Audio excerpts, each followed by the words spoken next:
Hello friends, நம்ம favourite சீரியலில் அடுத்து என்ன சுவாரஸ்யமாக நடக்குதுன்னு பார்க்குறீங்களா? நம்ம இலக்கியாவும் கௌதமும் எப்படியாச்சும் வீடு கிடைக்குமா கிடைக்காதா அப்படின்ற ஒரு பதட்டத்தில் இருந்தாங்க. கடைசியில் அவங்களுக்கு ஏற்கனவே கொடுக்க மாட்டேன்னு சொன்னாங்க இல்லையா, 1,00,000 அட்வான்ஸ்னு சொல்லிட்டு அவங்களே ஒரு வழியே கொடுக்குறேன் அப்படின்னு சொல்லிட்டாங்க இல்லையா. அதனால் ரொம்பவே சந்தோஷம் அவங்களுக்கு.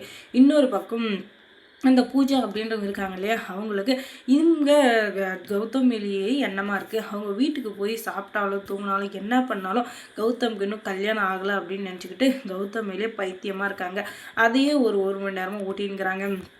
அவங்க வண்டியில் போகிறப்பையும் அவங்க எந்த பக்கம் திரும்பினாலும் கௌதம் நின்றுட்டுருக்க மாதிரியும் பேசுகிற மாதிரியும் கௌதமை வந்து பார்த்துக்கிட்டே இருக்கிற மாதிரியும் அப்படி சாப்பிட்றப்ப அந்த சோத்து பருகையில் கூட கௌதம் இருக்கிற மாதிரியும் அப்படியே அவங்க கண்கட்டி வித்தையில் இருக்கிற மாதிரி ஒரு மாயையில் இருக்கிற மாதிரி இருக்காங்க அந்த பூஜா. அதுக்கப்புறமா எப்படியாச்சும் அந்த கௌதமனை அடைஞ்சி ஆகணும்.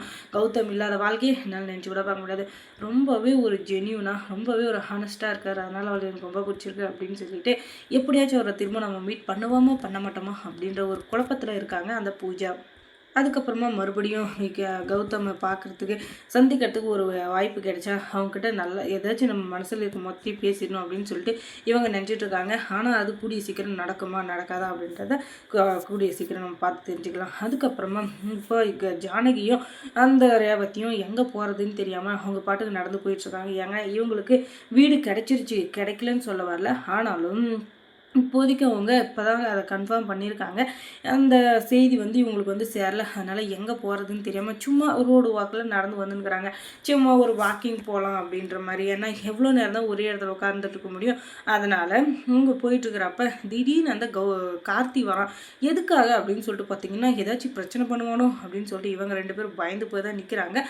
ஆனாலும் சரி நம்மளை போய் என்ன பண்ணிடுவான் அப்படின்னு சொல்லிட்டு அமைதி நிற்க, அம்மா எப்படி இருக்கீங்க, நல்லா இருக்கீங்களா, ஏம்மா அந்த கௌதம் கூட வந்து கஷ்டப்படுறீங்க அப்படின்னு சொல்லிட்டு இவன் கேட்க, நான் நல்லா இருந்தா என்ன இல்லைன்னா என்ன, கௌதம் கிட்ட இருந்து நான் கஷ்டப்படுறவங்க கூட சொன்னேன்னா அவன் கஷ்டப்படுறதுக்கு காரணமே நீ தான், எது நல்லவனாட்டமே பேசுகிற பார்த்தியா, டே ஏன்டா அப்படின்னும் அவங்ககிட்ட இருந்து கஷ்டப்பட உங்களுக்கு தலையெழுத்தாமா, ஆமாம் நம்ம வீட்டுக்கு வா, என் கூட நீ மகாராணி மாதிரி இருக்கலாம், அந்த வீட்டில் நீ என்ன பண்ணாலும் சரி, நீ எங்கே வேணால் தூங்கலாம், எழலாம், படுக்கலாம், சாப்பிட்லாம், என்ன வேணாலும் பண்ணலாம், பணத்திலேயே படுக்கலாம், குளிக்கலாம், அவளுக்கு நிறைய இருக்குது, என்னால் என்ன செய்ய முடியுமோ நீ எல்லாமே பண்ணிக்கலாம், வாமா நீ இல்லாத எனக்கு ரொம்ப கஷ்டமாக இருக்குது அப்படின்னு சொல்லிட்டு சொல்ல, அதுக்கப்புறம் நான் ஏன்டா உங்ககிட்ட வரணும், இந்த குடிசையில் நான் வந்து மகாராணியாகவே இருந்துட்டு போகிறேன், உங்ககிட்ட ஒரு பிச்சைக்காரையாக இருக்கிறதுக்கு நீயே அந்த சொத்தை என்னைக்கு நடுத்தெருவில் விட்டுட்டு நடுத்தெருவில் நிற்க போகிறேன், அந்த எஸ்எஸ்கே கிட்ட ஏமாந்துட்டு நீ வந்து என்கிட்ட பேசுறியா அப்படின்னு சொல்ல, இங்கேருந்து இங்கே கெட்டு தொலைப்போ, நான் உனக்கு நல்லது நினச்சேன் பார்த்தியா, அது ஏன் தப்பு தான், இதில் இந்த பிஸ்னஸ் எல்லாத்துக்கும் இவன் பேரை வைக்கலான்னு பார்த்தேன், நீ தான் ரொம்ப ராசியானவ, ஏன்னா உன்னை வந்து சின்ன வயசுலேருந்து நான் பார்த்துட்ருக்கேன், நீயும் சரி அப்பாவும் சரி எல்லாத்துலேயுமே சக்ஸஸை மட்டும்தான் அது அனுபவிச்சிருக்கீங்க, அதனால் ஜானகி என்டர்பிரைசஸ்ன்னு வைக்கலான்னு பார்த்தேன், ஆனால் நீ இப்போ பண்ண வேலைனால இப்போ அஞ்சலி என்டர்பிரைசஸ் நான் வைக்க போகிறேன், ஏன்னா நீ ரொம்ப ஓவராக பண்ணுறல, அதனால தான் அப்படின்னு சொல்லிட்டு அவன் பாட்டுக்கு கிளம்பிடுறான். அதுக்கப்புறம் ரிச்சி நம்ம எங்கே போனாலும் நம்மளை துரத்திட்டு வந்து நம்ம உயிரை வாங்குறானே, என்னடா இவனுக்கு பிரச்சனை அப்படின்னு சொல்லிட்டு பயங்கரமான கோவத்தில் இவங்க வந்துக்கிட்டு நடந்து போயிட்டுருக்காங்க. திடீர்னு நெஞ்சு பூச்சிங்க சாஞ்சவங்க அப்படியே பொத்துன்னு மயங்கி கீழே விழுந்துடுறாங்க.